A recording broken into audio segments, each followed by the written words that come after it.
నమస్తే లక్ష్మి, ఎట్లున్నావు? బాగున్నామా? నీ పాడిన పాటలన్నీ కూడా హిట్ అయిపోతాయి లక్ష్మి. Thank you. అసలు ఏంటిది ఆ గొంతులో ఉన్న మ్యాజిక్ ఏంది చెప్పు మా వాళ్ళకి. మ్యాజిక్ ఏం లేదు, బర్త్ నుండి సాంగ్స్ పాడుతూ ఉంటాను నేను. అసలు ఏ ఊరు మీది, ఏ జిల్లా? మాది నిర్మల్ జిల్లా, ముదోల్ మండల్, గన్నోరా విలేజ్. ప్రజెంట్ అత్తవారు ఊరు వచ్చేసి పెద్దపల్లి జిల్లా, రామారావుపల్లి విలేజ్. ఓకే. సో చిన్నప్పటి నుంచి పాటలు అంటే ఇష్టమా నీకు బాగా? చాలా ఇష్టం ఉండేది. అంటే ఫోక్ పాటలు ఫస్ట్ ఎట్లా షురూ చేసినావు పాడుడు? అంటే వాళ్ళ అమ్మ నాన్న వాళ్ళు ఇంట్లో నానమ్మ వాళ్ళు పాడేవాళ్ళు. కొంచెం మాకు మహారాష్ట్ర బార్డర్ కాబట్టి మా విలేజ్, నాకు మరాఠీ కొంచెం టచ్ ఉంటుంది. ఓకే. కాబట్టి అట్లా మరాఠీ ఫోక్, తెలుగు ఫోక్ అలా పాడేదాన్ని. ఈ మధ్య కాలంలో నువ్వు మంచి పాట అంటే హిట్ అయిన సాంగ్ అంటే పుష్ప నుంచి ఫీలింగ్స్ సాంగ్ కదా. సరే మరి ఒక్కసారి ఆ పాట మా వాళ్ళ కోసం పాడతావా? ఓకే, చలో పాడు.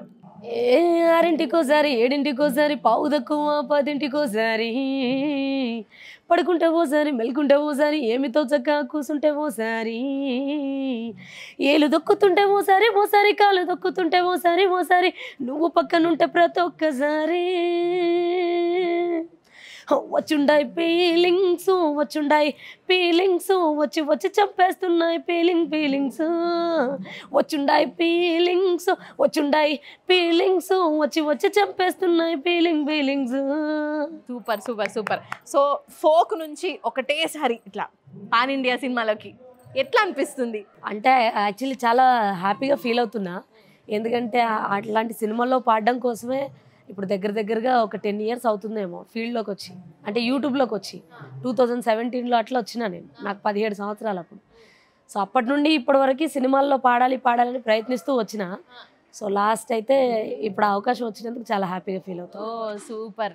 అండ్ ఒక మంచి హస్కీ వాయిస్ తోటి ఆ ఫీలింగ్స్ సాంగ్ పాడి మమ్మల్ని అందరినీ కూడా ఎంటర్టైన్ చేసిరు. ఇంకా అంటే ఏమేమి సాంగ్స్ పాడిరు మీరు తెలంగాణ? ఈ మధ్య కాలంలో మీరు వాడిన ఒక తెలంగాణ ఫోక్ హిట్ సాంగ్ పాడు. అంటే ఫోక్లో అంటే నేను చాలా పాటలు పాడాను. సో దాంట్లో కూడా పేరు తెచ్చిన పాటలు కొన్ని ఉన్నాయి. దాంట్లో ఓ బావో సైదులు అది మొదటి సాంగ్ నాది.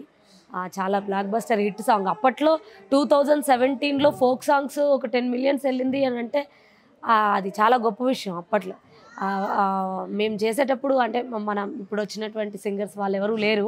మౌనిక, నేను, శిరీష వాళ్ళు మాత్రమే ఉన్నాం. అప్పుడు ట్రెండింగ్ సింగర్స్ మేమంతా ఆ ఇయర్.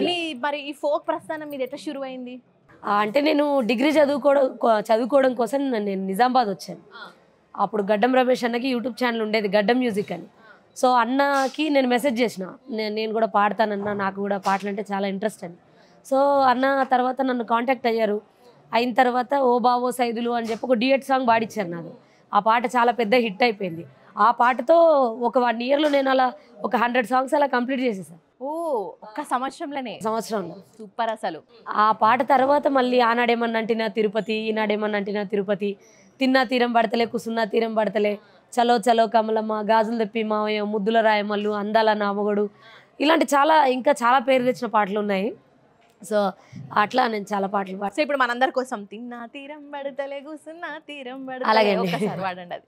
తిన్నా తీరం బడుతలే, కూసున్నా తీరం బడుతలే, ఏడున్నా తీరం బడుతలే, ఎవలున్నా తీరం బడుతలే, బాధైతోందే నీ ఆదిలో మనసంత, మస్తు బరువైతోందే నీ ఆదిలో మనసంతా, బాధైతోందే నీ ఆదిలో మనసంత, మస్తు బరువైతోందే నీ ఆదిలో మనసంతా, రవ్వంత గోసులాట అగ్గోలే రాసుకుంది, ఇక మాట మాట వెరిగే ఇద్దరి మనసు ఇరిగే, కొవ్వత్తి ఓలె గరిగే కోపాలు ఎందుకో ఈ పిల్లగ, బాధైతోందే నీ ఆదిలో మనసంత, మస్తు బరువైతోందే నీ ఆదిలో మనసంతా.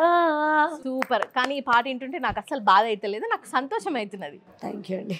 ఓకే లక్ష్మి, ఇప్పుడు 2017 అన్నారు మీరు యూట్యూబ్ స్టార్ట్ చేసిన, అప్పుడే పాటలు పాడు షూరి చేసిన. అవునండి. సో అప్పటి లక్ష్మికి ఇప్పుడు మంచిగా హిట్స్ వచ్చి సినిమాలలో, పాన్ ఇండియన్ సినిమాలలో, పెద్ద పెద్ద సినిమాలలో పాటలు పాడుతున్నావు.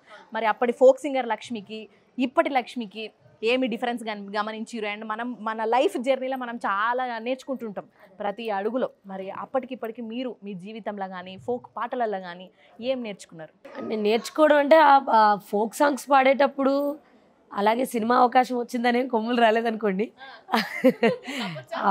అప్పటికి ఇప్పటికీ అలాగే ఉన్నా నేను. సో కాకపోతే సినిమాలో పాడాలి నాకు ఫీల్డ్కి వచ్చినప్పటి నుండి చాలా ఇంట్రెస్ట్. కాబట్టి అంత పెద్ద అవకాశం వచ్చింది కాబట్టి నేను దీంట్లో నేర్చుకుంది ఏంటంటే, మనం ఎంత ఎత్తుకెదిగినా కూడా ఒదిగి ఉండాలి అనేది చాలా ఇంపార్టెంట్ విషయం అది. ఎందుకంటే మనకి ఎంత టాలెంట్ ఉన్నా కూడా దాన్ని ఎక్కడ ఉపయోగించాలో అక్కడే ఉపయోగించాలి, ప్రతి దగ్గర అది కరెక్ట్ కాదనే విషయం.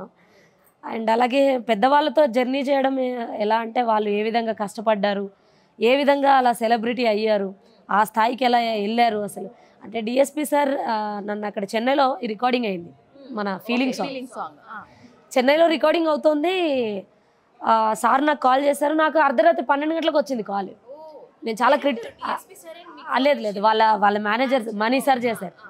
మనీ సార్ కాల్ చేసి 12 గంటలకు కాల్ చేశారు, అమ్మ మీకు ఎర్లీ మార్నింగ్ 6 o'clock ఫ్లైట్ ఉంది, మీరు ఇమీడియట్గా ఇప్పుడు బయలుదేరి వచ్చేస్తారా అంటే, సార్ కొంచెం టైం ఇవ్వండి సార్ అని అడిగేసరికనంటే ఆఫ్టర్నూన్ ఫ్లైట్ ఉంది మళ్ళీ ఒకటి, ఇంకా ఆ ఫ్లైట్కి వెళ్ళిపోయాను నేను.